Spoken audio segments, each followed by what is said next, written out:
Now to a conversation with one of Vermont's most popular writers who just released his 24th book. Chris Bohjalian is a New York Times best-selling author from Addison County.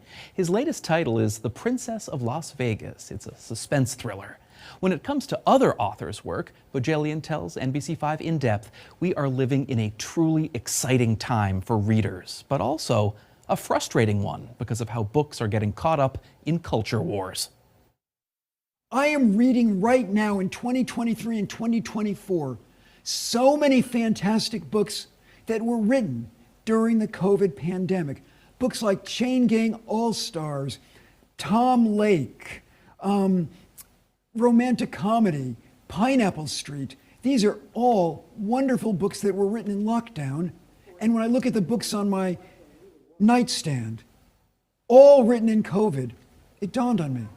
50 years from now, if our species still exists, we're going to look back on the 2020s in the same way we look back on the 1920s as a great literary renaissance. Yet at the same time, we are hearing throughout the country about book bans. You yourself have been the subject of a book ban. How can both exist? How can we have such a richness of literature, but yet such a disregard for the value of the written word? It's a great question. And it is sort of the yin and yang in which we are currently living. Because yes, a very small number of people are getting a huge number of books banned in states across this country. Books by Judy Blume, Toni Morrison, and Jodi Picoult are being pulled from library shelves. Some of my own books, Transistor Radio, The Sandcastle Girls, and Midwives, have been pulled from library shelves. When Midwives was pulled from a county in Florida in late 2023, I was thinking to myself, why this one? A book in which there is literally zero sex. Why is this unacceptable in a library? And so I was looking at the book and I saw chapter 1, and then I saw, oh, that's why, because this is the first two sentences of chapter 1. I used the word vulva as a child, the way some kid said butt or penis or puke. Who says that? A Vermont OBGYN looking back at when she was a kid. But that's why I think the book was banned, because somebody read the first sentence and said, whoops, vulva, penis.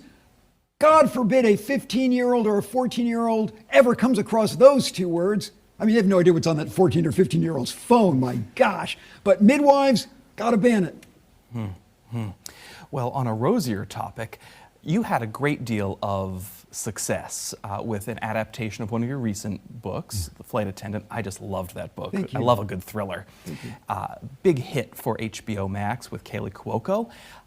Tell me about the intersection between TV and films in terms of how you inspire them, but also how they inspire you. That's a great question. My work began to change maybe 10, 12 years ago when I fell in love with premium cable and then streaming television. Shows like The Sopranos, The Wire, The Americans, Breaking Bad, Succession. It's a really long list. And I realized I loved all of these TV shows because they were fueled by the same thing that fuels my work when it works, dread. And so I decided to really lean into dread in my work.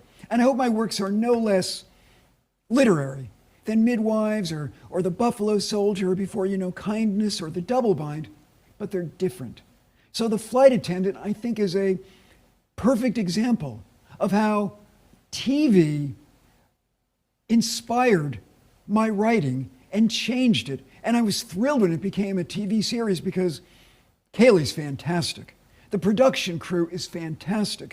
Steve Yockey, the showrunner, is a genius. I loved everything about that experience.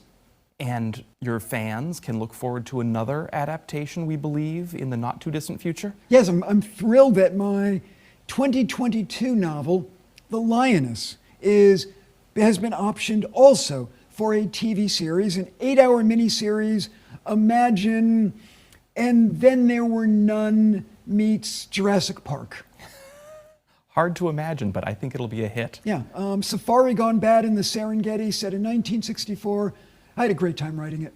Excellent, and we all had a great time reading it. Chris Thank you, Jack. Bohjalian, thank you for being with us this morning on NBC5 In Depth. Thanks, Jack. It's great to see you.